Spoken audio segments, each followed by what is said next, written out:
Alrighty, we're back in kind of a depressing mood. Around a week ago, we lost to West Virginia 31 to 2. So yes, this is season 2, episode 6, the Sports Talk with Duey podcast. I'm here with the Fish, and we are going to recap the West Virginia loss, and then we're going to look ahead at the next 6 games or so before the brutal 3-game stretch against Georgia Tech, Miami, and Notre Dame.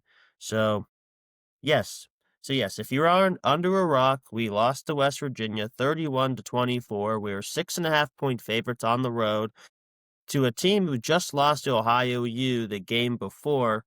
It was just a struggle from the start, a missed field goal, red zone interception by Eli, only up 7-3. Then we're up 24 to 14. Eli gets it going with a rushing touchdown and a passing touchdown. And then Pitt just collapses. The defense was on the field basically the whole game, and West Virginia scores 10 points in the last 5 minutes or so. They tie the game, and then they score in overtime to win. The Fish, who's to blame for this absolutely brutal loss? I feel like everyone. It's just completely unacceptable losing this game. Personally, right after the game happened, I was thinking back on like pretty bad pit losses in my life. You think of like um whenever we almost lost to Youngstown State, losing to Akron, Toledo last year. I mean, Toledo last year, it's kind of a throwaway game. It's a bowl game. Like none of the starters are playing. Western Michigan. This honestly for me takes the cake as like the most unacceptable worst loss in my life for Pitt football. Even though West Virginia is not a MAC school, and I don't care how good Ohio is, they could be the best or group of 5 team there is. You just don't lose this rivalry game. You don't. It's completely unacceptable. There's more skill on our roster, and that was evident at certain points of the game.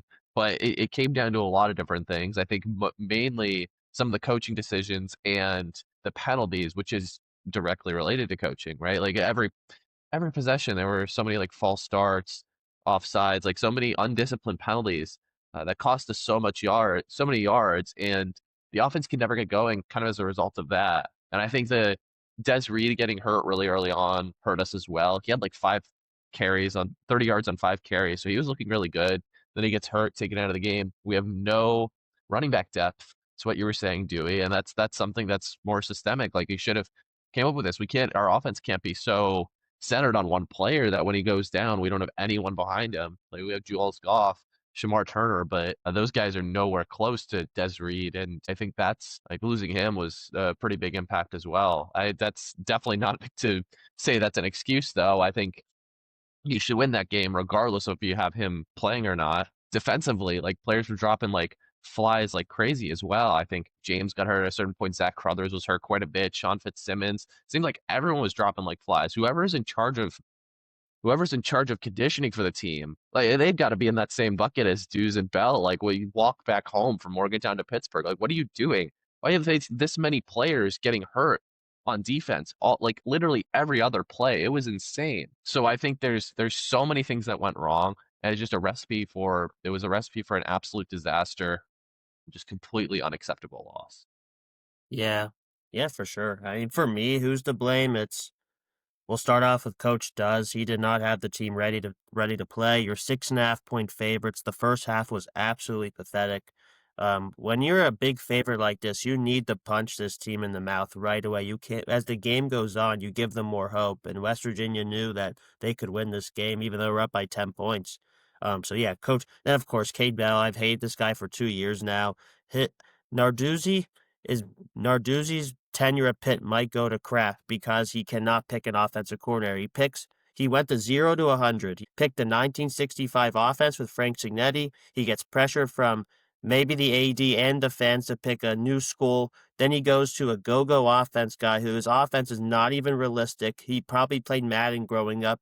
He's like, okay, we're going to run a play every 3 seconds and score 50 points and this and that. It's just not realistic. I think Cade Bell is the main person to blame in this game. He has no sense of football. He does not go under center for short distance plays. He does never slows it down when we need to slow it down. Even though I don't know, this is just a made up scenario. Like we could be up by 14 points in a big game or whatever with 10 seconds left. He'll still play super fast, and then Eli will throw an interception, a pick six. It happened against Central Michigan, for example. I'm just sick of this guy, and he runs the offense so fast that the reason why the defense let up those 10 points was because they were exhausted. They were on the field the whole game. So this guy is just horrible. He's good at recruiting, but it's just not realistic, and it's honestly hurting our team how unrealistic this offense is. So for me, Cade Bell is the big to blame, and yeah, I'm just really disappointed. I thought this offense would be fantastic with this guy. I thought it'd be a new school offense, but at this rate, it's just an unrealistic offense, and I think it's the one that burned us in this game. So, the Fish, what needs to be fixed for the future for Pitt to even have a successful season? I mean, I think going along with what you said, the offense, right? And it's too late to change the scheme, right? Like we have K Bell as our OC, like it is what it is. And I don't think like I'm not as against his offensive scheme as you are, but I agree when you say like that we don't have any sense about slowing it down. Like we were watching the game together. I was telling you that like whenever it was happening in the fourth quarter, I was like, I'm nervous. Like we're going down the field trying to burn the clock. We're not going to run the play clock all the way down because we just want to run plays. Like it doesn't matter what the game scenario is. That was nervous to me. And it's just shocking that I think going back to that, in that 4th and 4 scenario on their like 38 or something, I understand not wanting to kick the field goal. You're worried like a 55-yarder for a freshman is really long, but I feel like we go for it so often, and the fact that we didn't there is pretty baffling. I mean, I was also like kind of for punting, like taking the 5 yards back and punting at the time, but hindsight's 2020 where it's like we probably should have gone for it with our offense, the style that we play. That would have iced the game.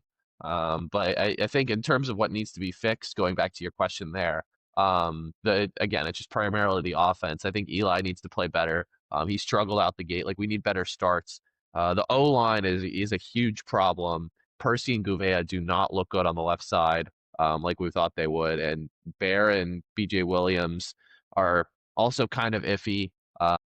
Lyndon Cooper seems like the best player for Striving as a captain, like anchor the offensive line. But he made some mistakes too. He had a crucial holding penalty in the red zone that backed us up 10 yards on a 3rd down. I think it was the play that Deuce Spann got a 1st down to the 1 or 2. And then we had to kick a field goal that drive. So I think everyone on the offensive line, there's so many penalties, so many issues. This happened last year too. I think it was the UVA game. We had like 3 false starts in a row. It's just undisciplined football. It's just not acceptable. So I think the O-line, E-line needs to play better. We also need to get healthier. And I thought the defense was fine, other than the fourth quarter and overtime, which kind of leads to your point, Dewey, of we just got tired. We're on the field for too long, right? We're getting hurt because of the fact that the offense is on the field for these short spurts. Like we need longer drives. We need more sustained drives. And I mean, that's not going to happen in this scheme. So maybe like in terms of the defense, to cycle players in and out, which it's not ideal. You want to have your best players out on the field at all times. I think also that to that end, realizing Rashad Battle and Rylan Gandy weren't in the game. Not Were Rylan Gandy. not Rylan Gandy. Fuck Tivon Lineham. Sorry, I got last year's corners mixed up. But Tivon Lineham, they not being in the game was impactful as well because you don't have your best corners out there. But it's the defense needs to get healthy and the offense needs to get better. Yep, for sure. Yeah, I think a lot of people didn't talk about how our 2 starting corners were out, but I still think there was no excuses for a team who came and throw the ball, really. What needs to be fixed in the future? It's simple. Cade Bell has to be less stubborn in his scheme. You're allowed, I know it's a spread offense, but you are allowed for certain situations to slow it down situations, like in a fourth quarter you need to lead, or when it's 4th and 1, go under center. If you're in the shotgun, it's not going to work. So this guy just needs to be less stubborn and adjust his scheme a little bit. It's okay to have a spread offense, but you need to go under center a little bit. And you also have to slow it down a little bit. So that's the one thing that needs to be fixed. The running back situation really does upset me. I was saying all offseason, like, Desmond Reed's a great running back, but he's a running back who only should be playing like 50% of the snaps. Like, a running back should have a specific role. Like, we needed a big bell cow running back to go next to him, like a situation with Jahmyr Gibbs and David Montgomery. We needed a 1-2 punch, and they did not do it. We didn't get anybody in the portal at running back at all. So that and everyone, I mean, Des Reed's a great player, but people are kind of like overhyping him at just a tad. He's very fast, but he's not a guy. He's not a running back to stay on the field the whole game. And I mean, it's not his fault the offensive line can't block a standing chair. So for me, it's Kate Bell's offense needs to be fixed. The offensive line has to play better. Eli needs to have more touch on his passes. He has the talent, but he's just so inaccurate. So yeah, the big things is just the offense needs to be fixed, and yes, the defense has to get healthy. I don't know what's going on with Rashad. He's been pretty unhealthy his whole Pitt career, which is sad. But yeah, we definitely need him back. So for me, the main thing needs to be fixed is Mr. Cade Bell's offense. It's just unrealistic. I can't stand it. It's just he's too stubborn. All right, here's the golden question that's been going around Pitt sports is the Fish should Coach Duzz and Cade Bell be on the hot seat? Yes, absolutely. I mean, I don't really care about anything else. This is the most unacceptable loss of my life, like I was saying. Like it just you don't lose this game. And I think that alone should be enough to merit them being on the hot seat. And when you look at the big like take that away, right? Like look at big picture. You've got an ACC championship in 2021. 2022, you go 9-4 in a year where if things had gone just a little bit better. Like that team was talented enough with all the players that were on there to win the ACC. I truly believe that. Like you just win one or two more games and you're in the ACC championship that year. So I do think that that season we underperformed. 2023 was just a complete disaster, 3-9, and then last year you start 7-0 and then lose your last six. So I think all three of the last 3 years are just unacceptable. I mean, 2022 is probably the best out of those 3 years, the most reasonable. But after an ACC championship, what you got to do is you have to build on that success and build your program up from there. For me, it feels like we're going the other way. And even worse, it feels like we're staying where we always have at this like 7-5, 6-6 purgatory. Like that's where the program that Pitt has been my entire life. And you would hope that winning the ACC would skyrocket us to greater heights or be more consistent as a winning program. And it just hasn't done that. I think that's unacceptable from a big picture perspective as well. So I think Coach Narduzzi should be on the hot seat for sure. I know he's been around for a while, but it might be best to find a change of scenery if you're not going to have success with the talent or with a team as talented as we have now on both sides of the ball. Yep, I agree. I mean, just think about it, right? We lost the last 6 games of last season, then we've lost 1 out of the 3 games this year, so we've lost 7 out of our last 9 games. We've lost our last 7 games against power conference opponents. Does the 2 games even count? We beat FCS Duquesne and Central Michigan, who literally runs a 1965 offense, and we kinda made that game interesting too. And those 2 games, okay, Duquesne. Okay, I think the defensive line's been great this season. I'm gonna talk about that later. Our offensive line looked bad against Duquesne and Central Michigan. If they're gonna look bad against those 2 teams, how are they gonna look good in a power conference game? I don't even care if West Virginia's good or bad. If your offensive line's not playing well against Duquesne, how is it gonna play well against West Virginia?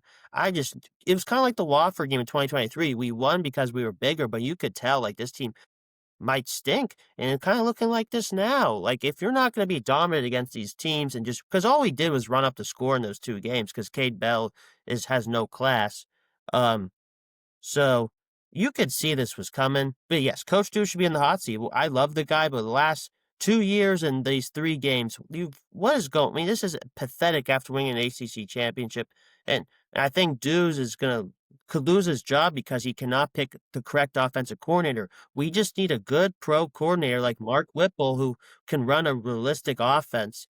But no, we'll get a guy who runs his offense in the 1940s or get a guy who runs a Madden offense he liked and runs his go-go offense. Why would you hire an offensive coordinator who runs the same offense as Todd Graham?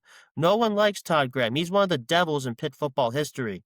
So, yes, these 2 need to be in the hot seat. What's going on last year in these first 3 games is completely unacceptable, and there's many options out there like a Dan Mullen whose wife is from Pittsburgh, a Brian Hartline, I don't know. Some coach can come in here and do better than this. This is just unacceptable, like you said, the Fish, the last 2 years in these 3 games.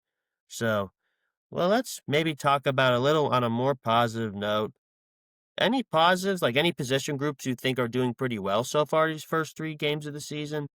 I do think there are positives for sure. Like, I mean, you look at the pass rush, like you alluded to, it's been really good. I think guys like Zach Crothers and Joey Zielinski have overperformed. Blade Spires had some moments against West Virginia. I think the pass rush has looked really good. On the interior, Nick James and Sean Fitzsimmons look good. It does suck that West Virginia running back, like no name running back, had 150 yards on us. That really does stink. But I feel like in terms of pass rush, we've gotten to quarterbacks whenever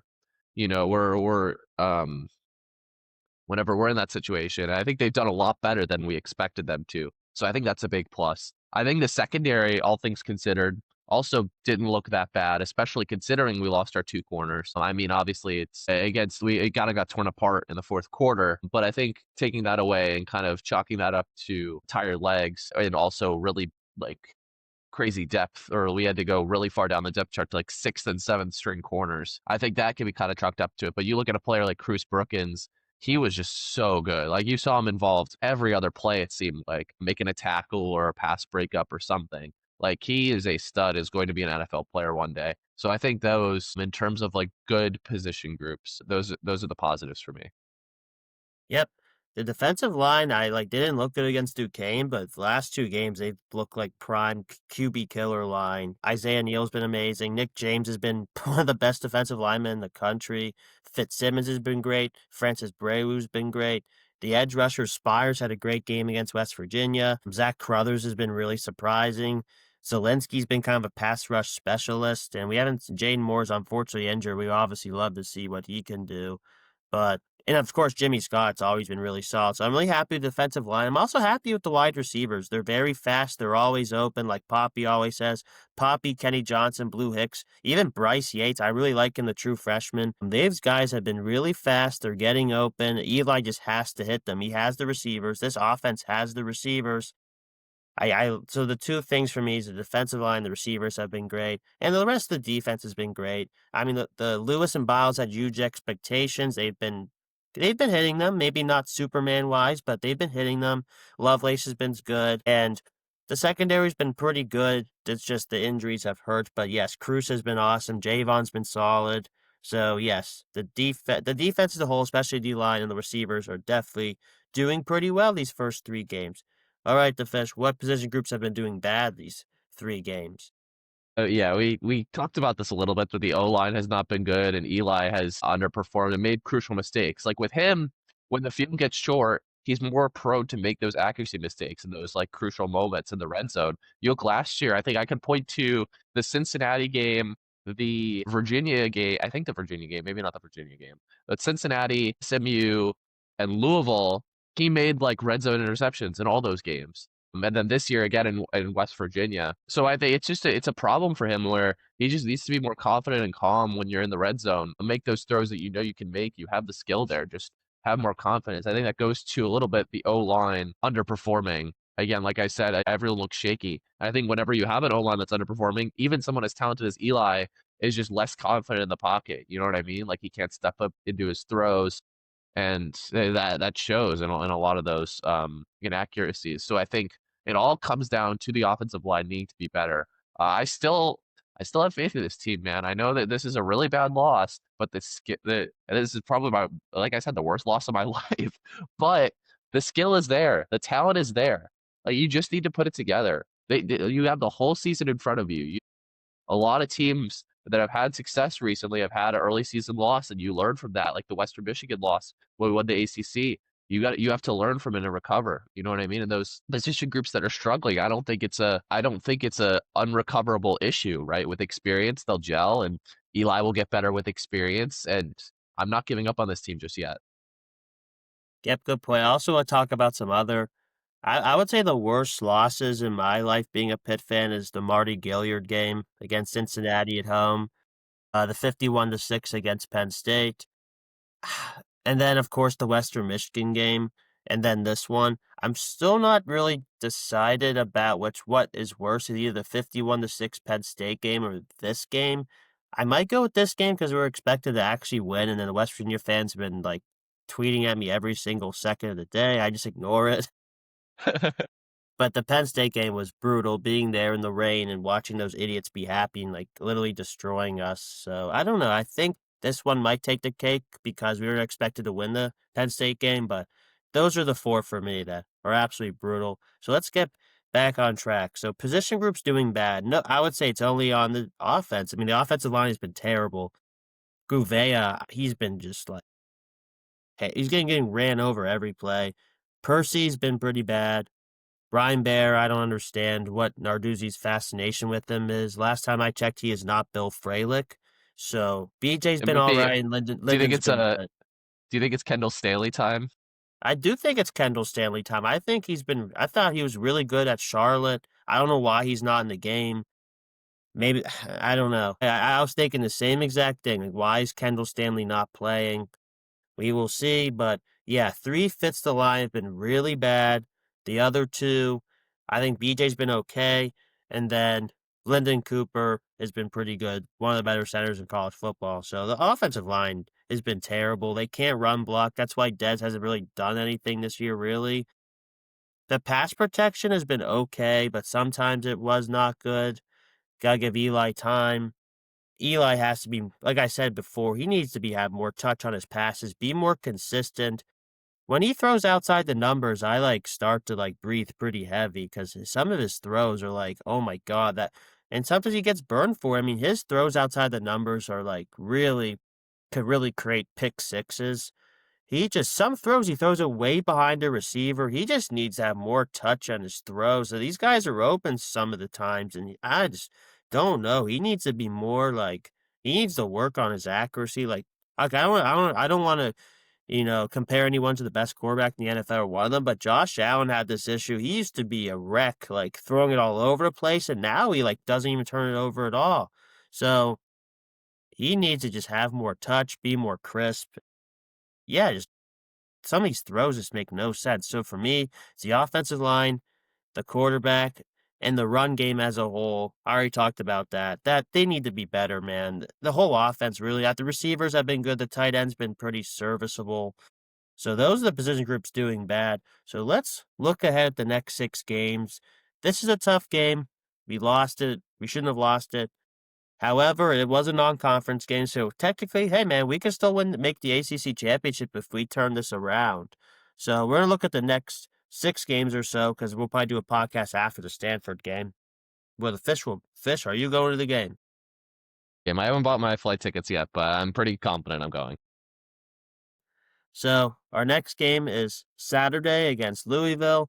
So we have a 2-game homestand against Louisville and Boston College. So we're going on the road for 2 games at Florida State, at Syracuse. Then we come home against NC State, who's been one of the most surprising teams in the ACC, honestly. And then we have the game, we go all the way out to Palo Alto, going to Stanford.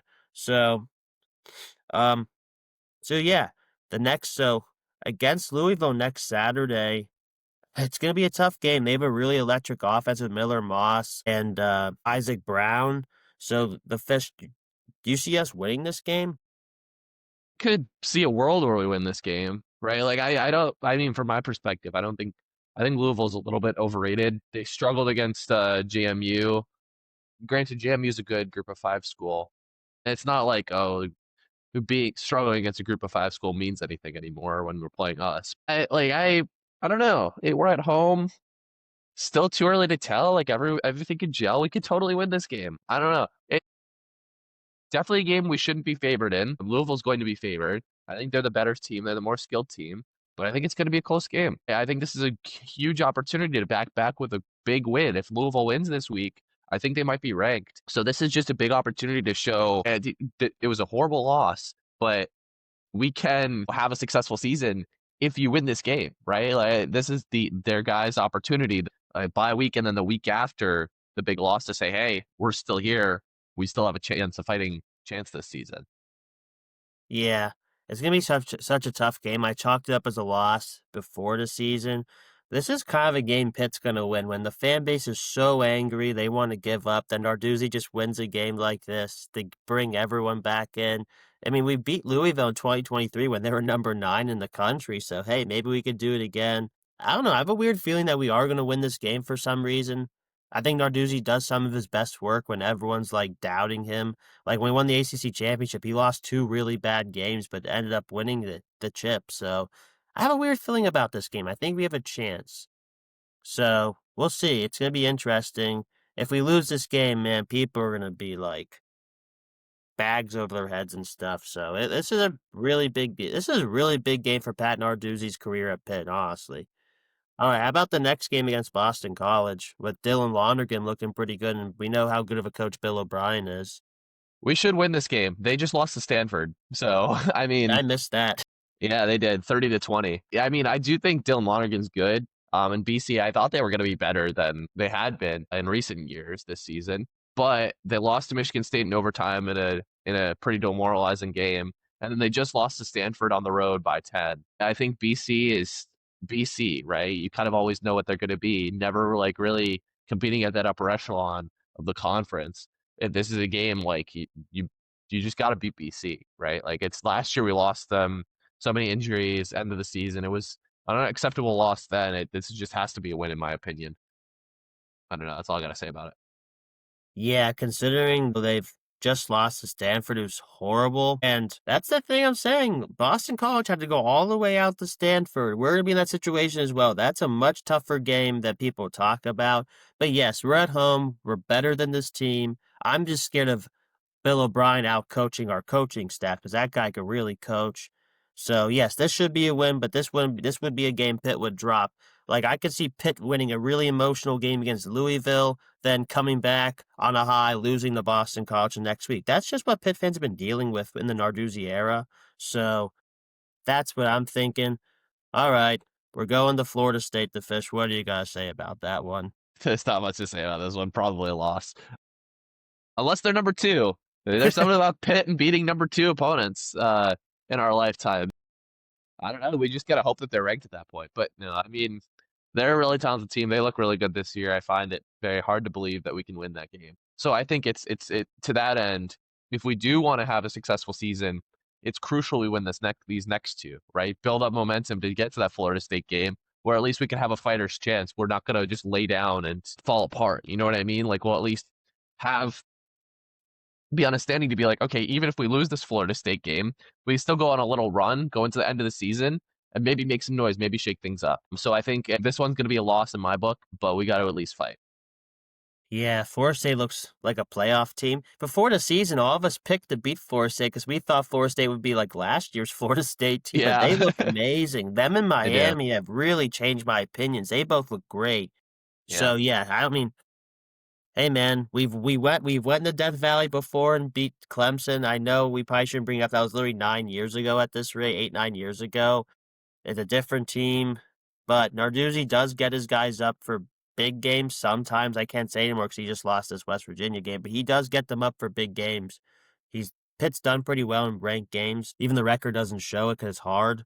But yeah, this game, like I'm not expecting much. We might get absolutely destroyed. It's gonna be really difficult. I think one thing Castellanos, to, yeah, sorry, one thing to note is they play Miami the week before. So oh they could either be like a huge emotional swing for them one way or another. That could impact it as well, dang, Miami Florida State. I didn't know that's gonna be a heck of a game. for sure. So yeah, it's gonna be extremely difficult. Let's be honest here. All right, the next week we go to the Carrier Dome. They don't call it anymore. That's what I call it. So, Fish, how do you feel about that rivalry game? I feel pretty good about it. I think we're like 8-2 in our last 10 against them. Unless at Mhm. this point, like things have gone off the rails, I think this should be a win. They lost Kyle McCord, they lost Trevor Pena to the portal, and they haven't been the same team, right? They almost lost to UConn. They should have lost to UConn. I think we'll be on the road, but I think this is a game that we should win, unless the season just completely goes to crap, right? Like if we lose three before it, then I don't know. Anything's on the table. Yeah, I know the coach isn't Dino Babers anymore, but we kicked their butt last year when Syracuse was probably the better team, even we didn't know it at the time. Yeah. Yes, Darduzzi does really well against Syracuse. They almost lost to UConn, like you just said, and Jelly has been playing some good football, but this team is not good like last year. We should win this game. I don't even know why I'm saying we should even win a game after the last one, but this Syracuse is pretty terrible. So yes, we should win this game, and Duzz should continue his ownership over Syracuse. All right, next one's really interesting to me. A home game against NC State. I did not think NC State was going to be really any good this year, but Man, CJ Bailey and Hollywood Smothers might be one of the best quarterback running back duos in the whole country. They've been amazing. They have a really good game. They have a big game against Duke today. I might have to tune into that. So the Fish, how do you feel about this home game against NC State? I don't know how I feel about it, to be honest with you. Like you said, they've been a really surprising team. They surprisingly looked good. I think it's at home, so that'll give us a little bit of a benefit. But at the same time, I had this chalked up as a loss earlier this season. I thought this was going to be our what the heck loss this year, but and I still think that still I'm not super confident about it. I probably would chalk it up as a loss myself, but it should be a close game. I think it's one that could go either way. And again, I feel like predicting this far out, you have these next couple games against Louisville and BC. Those are really going to determine what kind of team we're going to be looking at. Are we going to be looking at this team that can actually step up in the big moment and win these games, or are we going to see a team that just completely collapses and loses all these bad games? So I think I'm going to pencil it as a loss for now. But if we build some momentum, win a couple games leading up to that, I could see it being a win as well. Yeah, NC State looks amazing. I don't see us winning this game. We could. I mean, it's kind of like the Louisville game. We're at home. Maybe we could win, but yeah, it's going to be extremely tough. And the last one is the game that just interests me the most, even when the schedule came out. You're going all the way out there, 5-hour flight. The Fish is flying with the team. No, I'm not. I wish. That'd be cool. It's just like, yes, we're better in Stanford, but Stanford is so horrible, but that travel is so tough. So, Fish, what do you see in this game? I don't know. This should be a win, right? And we said that about West Virginia. It should be a win. It's not as hostile of an environment for sure. I'm not even close. Like, it's not a rivalry game. I'm still going to keep this as a win. I'm confident even if we completely fall apart. And I know you'll talk a little bit about, oh, the travel, whatever, is a big deal. And it is. I just think that if we're going to win it all the rest of the season, this is the game that we win. You know what I mean? Like, Yeah. we've already had our what the heck loss, right? I think we pull this one out. That's a good point. Maybe this loss against West Virginia wakes the team up. The Western Michigan game, that really woke the team up. And I always say if we didn't lose that game, we might not even make the ACC championship because I think it fixed kind of a lot of our problems. So it's going to be a tough game. You're traveling all the way out there. Obviously, we should win. We'll see what happens. And I was just thinking in my head, I just see us in this 6-game stretch. I feel pretty good that we're probably going to go through in this stretch. So I think we'll be 5-4 heading into the Notre Dame game, looking for bowl eligibility. But yeah, I think the Stanford game, just because you got to go all the way out there, it's going to be really difficult. Like Boston College just lost to them in the same situation. So yes. So the Fish, like, do you have any record, like general record predictions in these 6 games? I'm going with 3-3. I think that sounds reasonable. Yeah, it does. I'll be a little more optimistic and go 4-2. I don't really know how I can be optimistic after this last game, but I don't know. I just have a feeling like like I said, the talent is there with this team.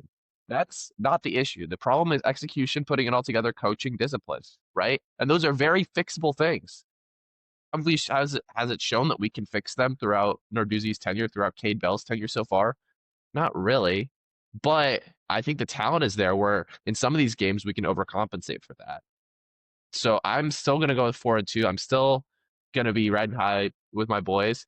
And I will say our schedule has gotten sneaky difficult. We now have 4 ranked games on the schedule. So it's a matter of if like I kept saying throughout all these games, talking about them, if we want this season to be a success, if we want to have any semblance of a winning season, we need to win these next two. These next two are crucial. Louisville, Boston College, build the momentum back up going into Florida State. You're looking at if you win those 2 games, which I predict we will, who knows at this point.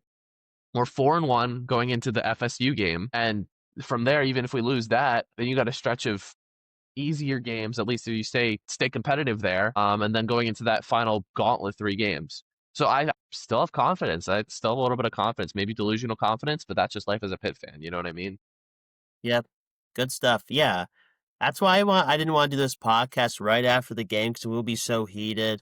I have a little optimism that after this game we might learn from mistakes and play good in ACC play. I always think about like Duzz does do pretty well when people are like trying to get him fired. This is the type of game we'll win against Louisville. But I think this is a tough schedule. I think these next 6 games will go 3-3. Then the last 3 games are just going to be like I don't even know if I hope we can win one of them. So Yeah, but hey, think about it. Those last 3 games are super difficult. If he's not at 5 or 6 wins, we're not gonna be bowl eligible. You gotta think about it that way. That's why this West Virginia game was so heartbreaking because we really needed it because we have a really difficult schedule. So, that's it, what we got for today. Hey, Fish, you wanna add anything else before we head out? No, I think that's it. Thanks for having me, Dewey, as always. Of course. Yeah, college basketball's coming up. Hopefully, have some podcasts of that. That's my thing. We'll probably have another podcast after the bye week against Stanford. Hopefully, the Fish has a good time in Palo Alto and we don't lose that game in classic Pitt fashion. So, really exciting times ahead. Pitt football's in the heat of their ACC play. The Pitt basketball team's getting ready to go. So, we'll be back here shortly. Thanks for listening, and we'll see you later. And of course, hail to Pitt.